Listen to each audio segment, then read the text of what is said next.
Everyone, this episode is brought to you by Live Casino, and I am Matt Williamson coming back for part 2, basically, of a more deeper dive in a Steelers tough loss in Miami. Folks, football season is here, and Live Casino is where FanDuel Sportsbook, America's #1 sporting app, comes to life.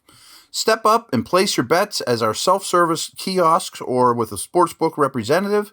Then cheer on your team and catch every heart-pounding moment of action on our huge 40-foot video wall. Bet, watch, and win at Live Casino Pittsburgh, Route 30 at the Westmoreland Mall. Gambling problem? Call 1-800-GAMBLER. First half of the episode, we're going to do stock up, stock down. Here's my stock up, guys. Steelers defensive coaching staff. Varying coverages, the last 2 weeks in particular. I noticed that, they at the beginning of the game, as everyone does against Miami, they were terrified of getting hit over the top, had their safeties really deep, kept creeping the safeties closer to the line of scrimmage. Not to imply that they're by the line of scrimmage, but it took away space in the middle of the field where Tua was just ripping them up. This goes to coaching, but it also reflects really well on the players. Communication, passing off Hill and Waddle was really well done. To sit there and say, I'm going to get in a hip-to-hip race with Hill or Waddle is dumb. You can play man coverage, but if it gets to a foot race, you're going to lose. So instead of trying to run with these guys, and this is easier said than done, they passed them off really well. Bush would carry them for a while, gives them to Edmonds, who gives them to a corner, or Millette, or whomever. But all that back seven, that stuff's hard to do at a very high pace, and they got better and better at it as the game went on. I thought that was exceptional. Tackling, second straight week was A+. Especially when you look at the tackling around the league right now, it's not so great. But boy, they've tackled really well. They limit the big play. Just fundamental things like that really reflect well on the players' intelligence, intensity, and especially the coaching staff. I had something else on that. Okay, that's basically it, though, for that group. But it leads me to the safeties. Edmonds dropped an interception. We all saw that. But a very, very solid game. Other than that, again, he's getting lauded now as the big-time communicator. Seen very few, bad plays from him. You don't see huge highlights either, but that's okay, especially considering the safety he plays with, Minkah. And people forget, that everyone gives the Steelers a hard time for overdrafting him, which he probably was. He was. But go look at his combine numbers, too. This guy can run. There was a couple plays where you see his speed and he's playing faster. Encouraging. He keeps getting better. Minkah might have been the best player on either team. He was phenomenal against his former team. There were some splash plays, but again, not getting beat over the top really reflects well for Minkah. Variety of things asked of him. He was a superstar in this game. I didn't realize how well Cam Sutton played until after. Real strong game. Again, not a lot of splash. He dropped an interception too. I know that. If he plays like that every week, they'll be just fine. Bush and Jack. Jack shows up more and more. He's their best linebacker since Shazier. Bush keeps playing well. Again, not a liability. He was part of that passing guys off. He's getting a much, much better feel for zone coverage. He's making fewer mental errors, playing fast as well. Collectively, the defense is playing pretty fast. Arthur Millette kind of gets mixed grades for me. Near the line of scrimmage, had a very nice game. He's disruptive. He makes plays in the backfield. Just the further he gets away from the line of scrimmage, the worse it gets. So, but he is what he is. I'm going to get into some corner snap counts in the second half too, which I found interesting. Some other stock up guys. I'm going to go with Najee. I think most of you would agree he's starting to look healthier, better individual runs, a little more spry. I'm not sure he still trusts things and that he can be a little more indecisive than you'd like. But in terms of his movement, I think is getting better. Have to say Pickens. I mean, he's a star in the making. There probably was more balls that should have went his way that's on Pickett. But Pickens is ridiculous. His touchdown was ridiculous. I mean, he's now the leading receiver in terms of yardage on the team. But 3 other guys have had more targets and catches than him. One of those is Claypool, who is stringing together a nice run here of quality play. Maybe he's never going to be the next, Hall of Fame type guy, or, maybe we were a little too high on him after his rookie year.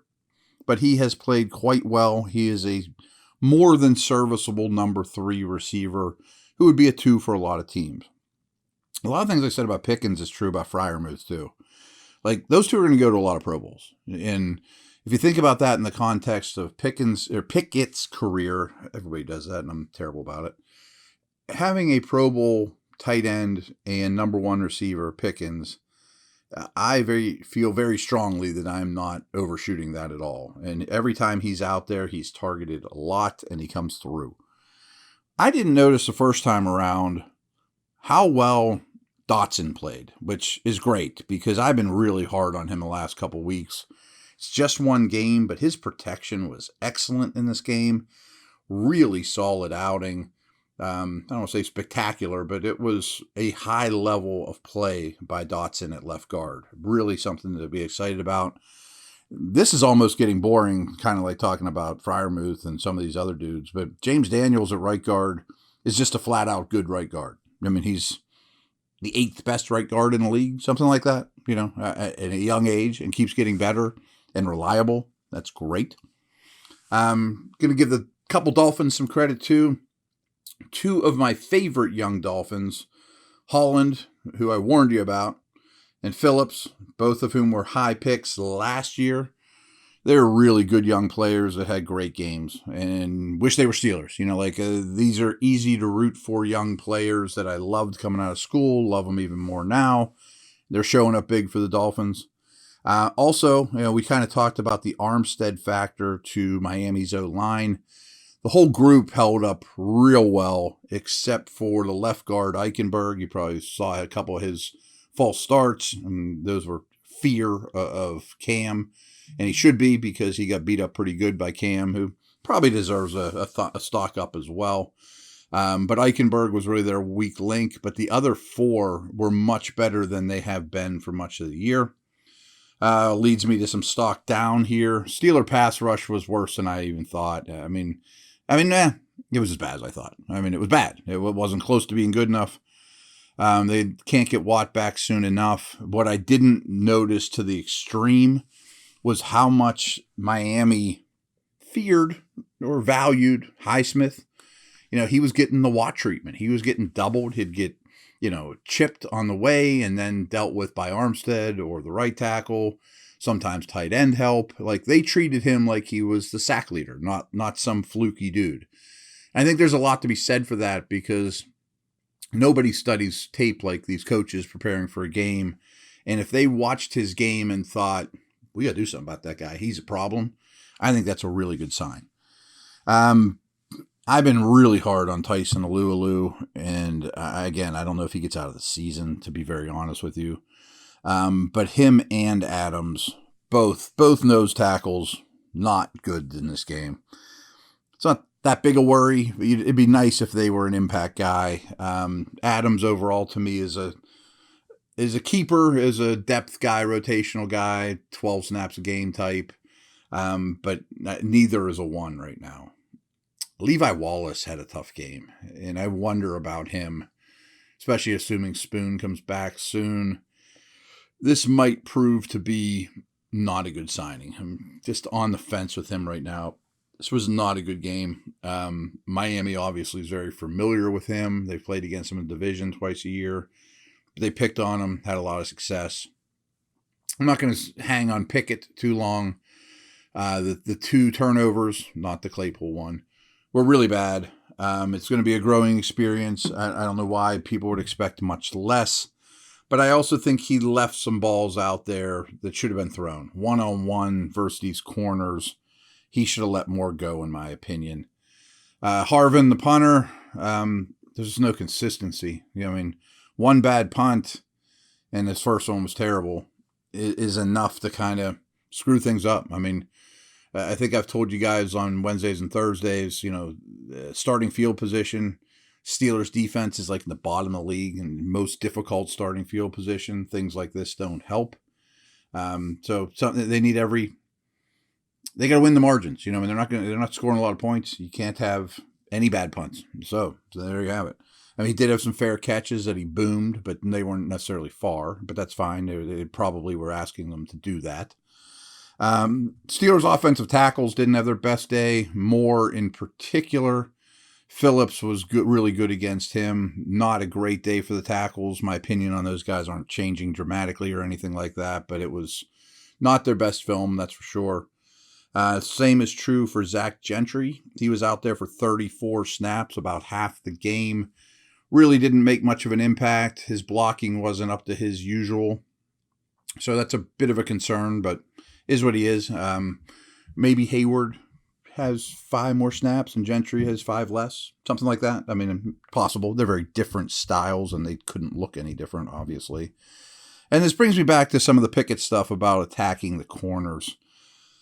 The announcers were raving about Xavier Howard, and boy, he's back. He's playing great. He's one of the best corners in the league like he used to be.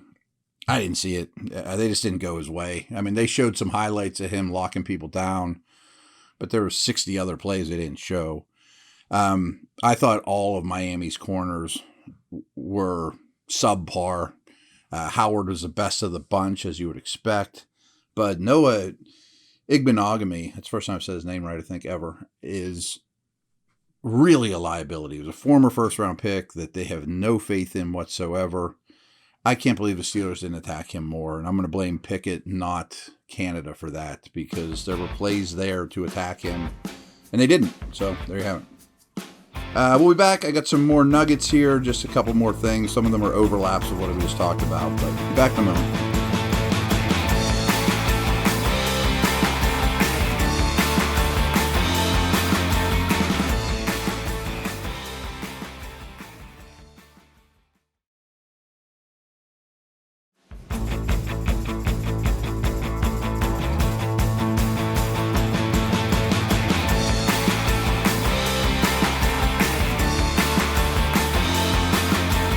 All right, I found this interesting. You mentioned how Wallace is struggling at corner. Well, the top 4 corners in this game were Wallace, Pierre, Millette, and Sutton.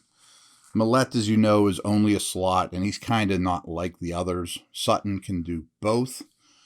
He was dinged up much of the week, though. I can't remember him getting hurt in this game. But it's just an alarm bell to me. Here's the snap counts for those 4 corners. Wallace played 61 snaps, which isn't unusual. I mean, those starting outside corners play nearly every snap. Pierre played 32, which made me wonder, were they really happy with him against Tampa? Are they giving him a second shot? Has he earned more snaps? So I took that as a positive. Millette played 31, which is his usual. He's strictly a slot, and on 3rd and 8, I don't really want him as a slot. I want him on 1st and 10. But Sutton only played 31, and I need to ask around a little bit. Was there more injury stuff there than I knew? Or was Pierre cutting into Sutton's snaps? Because, again, I thought Sutton played better than I thought, but less than I thought. Here's some more nuggets I've dug up, too. I told you guys yesterday about the first down runs. Well, I did the math and figured it out. There were 20 first down plays until the last 2 drives. I didn't count those because they were just pass. It was hurry up. So take the last 2 drives out. There were 20 first down plays, 13 runs. I mean, that needs to be 8, 7, And along those lines, didn't take enough shots. I mean, I'm calling out Pickett for that a little bit in this game against those corners. I also think you need to dial more up as the offensive play caller. They need to create explosives no matter what. I mean, they need to take more shots. So, brutal. Pickett, we saw how well Tua threw on the inside between the numbers, especially early in the game. But Pickett completed 10 of 12 between the numbers last night. And I think that's an area he's going to be really good at. And we have not seen nearly enough of it during the Canada era, especially last year.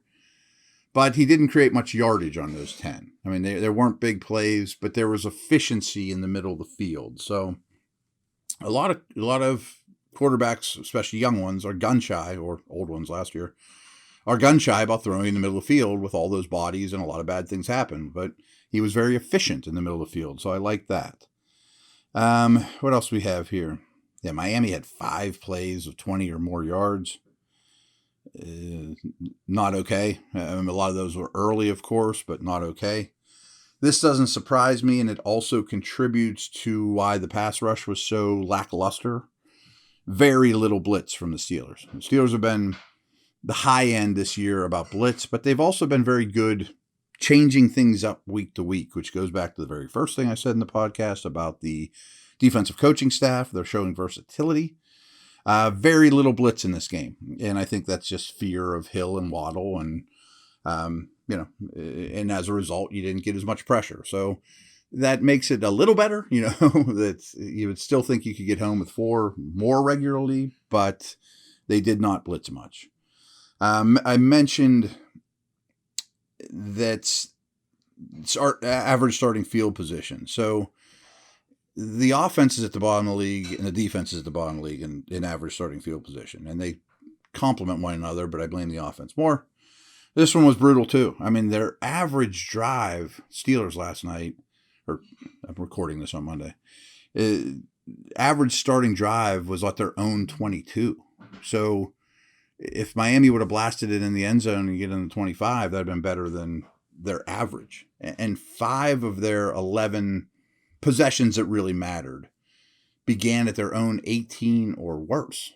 It's just another one of these little things of losing games in the margins. I mean, they don't have any room for error. They can't be having long drives from their 18-yard line.